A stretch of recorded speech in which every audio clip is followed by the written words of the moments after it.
Welcome to the Ensure and SystemSure Plus tutorial for setting ATP pass-fail limits for the food and beverage industries. In this video, we will cover lower and upper RLU limits, default limits on your systems, how to determine custom limits, and how to program those limits. Let's get started. The first section is lower and upper RLU limits. Test results are measured in relative light units. RLUs are a unit of measure for adenosine triphosphate. The scale varies depending upon manufacturer, but the greater the amount of ATP, the greater the RLU number. Any RLU score less than the lowest threshold is a pass and will be indicated by a check mark on the screen. Pass results indicate that the location has been cleaned properly and it is safe to continue production. A score in between the pass and fail threshold is a caution and will be indicated by an exclamation point. Depending on your internal protocol, the caution location should either be re-cleaned and retested until a pass result is achieved, or monitored for future problems. A score greater than the upper threshold is a fail and will be marked with an X on the screen. A fail result indicates the surface is dirty or contaminated. The failed location should be immediately re-cleaned and retested until a pass or caution result is achieved.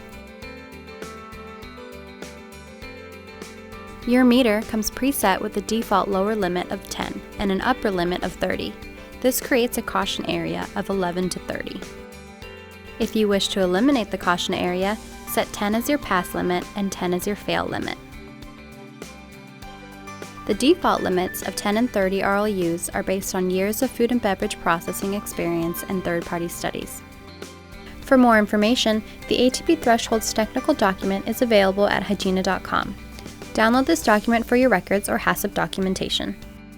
Hygiena encourages users to validate these recommendations and adjust them to meet the requirements of each facility's unique needs. The next section is determining custom RLU limits. In some cases, custom RLU limits may be required for certain locations. Programming custom RLU limits depends on the following factors. The first factor is the type of surface. Surfaces that are easy to clean, such as stainless steel or flat, non-porous surfaces, may have stricter, lower limits.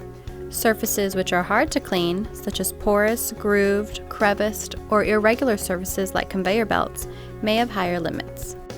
The next factor is direct contact versus indirect contact surfaces.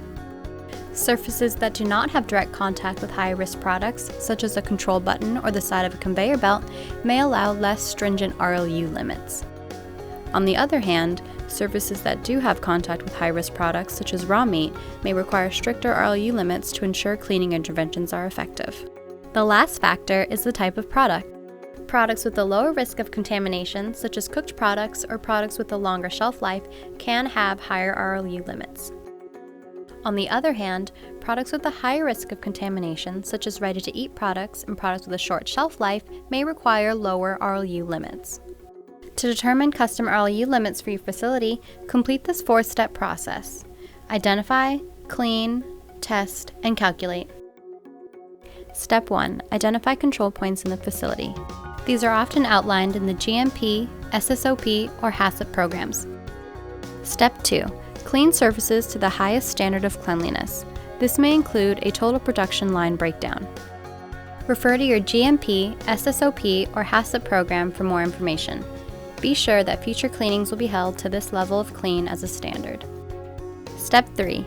Perform an ATP test at each control point, taking 5 to 10 replicate tests. You can either perform tests over several days, or, for control points with large surface area, perform multiple tests from different spots at that location. Step 4. Calculate the lower and upper RLU limits. To calculate the lower RLU limit, take the average RLU for each location based on the 5 to 10 test results. The average result will be the lower RLU limit. To calculate the upper RLU limit, you can either multiply the lower limit by 3, or for the most statistically sound method, determine the standard deviation from the test results, multiply the standard deviation by 3, and add this to the lower limit. For written instructions in a spreadsheet, download the technical document entitled Establishing ATP Thresholds from hygiena.com. Or contact us for an Excel calculator. Now that you've established your custom limits, we will discuss programming those limits. You can manually adjust the pass-fail limits on the instrument through the menu option Programs. Or, to get the most out of your monitoring system and be able to run charts and graphs with your test results, then program your locations using SureTrend software and sync to your meter. Constantly looking to improve your food safety program shows due diligence and is crucial to finding trouble zones, correcting improper cleaning procedures, decreasing risk, and avoiding recalls. If you're obtaining high frequencies of caution and fail results, users should review sanitation materials and procedures. In some cases, if you rarely obtain caution or fail results, consider lowering your limits for a more strict program.